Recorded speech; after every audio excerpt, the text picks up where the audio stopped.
G'day folks, my name's Waylands, but most people call me Wally. Today we're going to talk about how to set up part-time training schedules for lower league sides. If you like the content or get anything from it, please like and consider subscribing to the channel. It costs you nothing, helps the channel algorithm for me, and it helps more people find videos to help them out with their lower league training schedules. For starters, we're going to have a look at my pre-season training schedule. Now, the idea for pre-season is to make your players puke. You remember playing school sport or playing club football and you'd go back to training and your teacher or coach said, no, we're not touching the ball, boys. We're running. And you do laps the oval, you do burpees, you do wind sprints. And probably for the younger folk out there, you'd spend time in the gym. This is what this training schedule's about. I do this for 1 to 2 weeks, no more than that, but you want to get the fatigue up nice and high here, as you can see. The idea of this is to build a lot of endurance up early in the season so your players can cope with the demand of the schedule, which can be quite taxing in lower league, especially considering you don't get many training opportunities when you have 2 matches in a week. This is a schedule I like to use during the season. My idea behind this is that we have got a good overall session here on the Tuesday slot. We've got the physical session, so laps of the oval, burpees, gym, like we said before, and then the overall team session. This makes sure the players get a little bit of training in every attribute. This helps with skill decay for older players and helps keep these guys near their best for as long as possible, and helps younger players slowly develop skills across the board. Where I find the most value is from these sessions here: defensive shape and attacking movement. As you can see, defensive shape affects all attributes for individual roles. We'll talk about that in a minute. But it also helps with tactical familiarity across the board, and most importantly, for the upcoming match, improves defensive position and marking across the board for all of your units. The same can be said for attacking movement.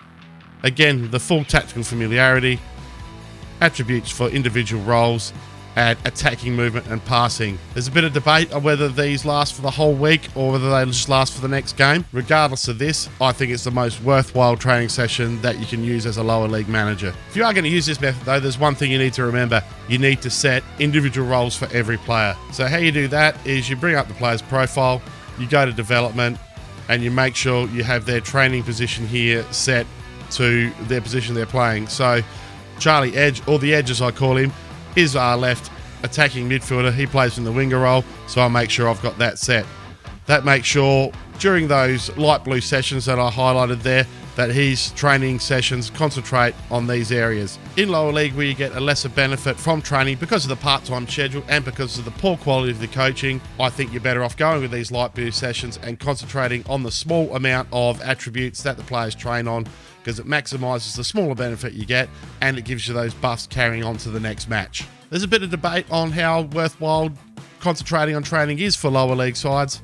Personally, I think it's good. Folks like Zealand and Buster Net probably think a little bit less so. Having said that, I've had good results using these training sessions. The other thing I sometimes like to do is if I'm going into a match where I think I'm going to benefit from set pieces or corners, I might set this session here to set pieces and set it for attacking corners, again, because I gain a benefit from attacking corners for the next match. This is particularly useful if you've got a couple of big lads to stand on the near stick and a good corner taker, because as we know, near post corners are pretty OP so far in FM22. You can also potentially change this overall session out for an extracurricular activity, especially if team morale is low after a few losses, or if you want to hone in on just training those attributes for the individual roles that you've set up.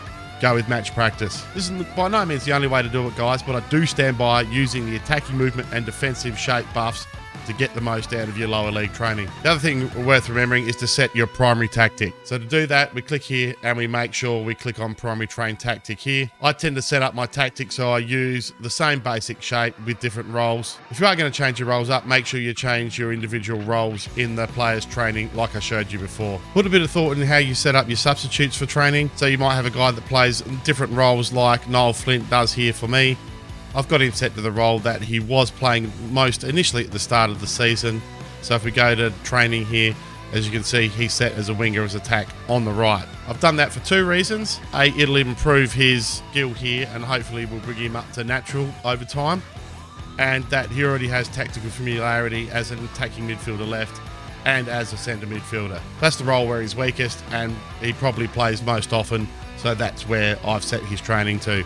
you may have to make some compromises with your substitutes in this regard. Using this system, I've been able to get my Penistone Church team last year to stay at the top of the table despite media predictions saying that we'd be relegated or finishing near the bottom of the ladder. And this year, well exceeding expectations with my Kefren Druid side and actually pushing to beat TNS in the league. And if you've ever played in the Welsh leagues, you know how hard it is to beat TNS. Let me know in the comments below if you decided to use this and you find some benefit from it.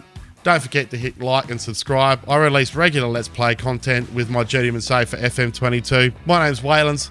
Thank you very much for watching, and I'll see you next time.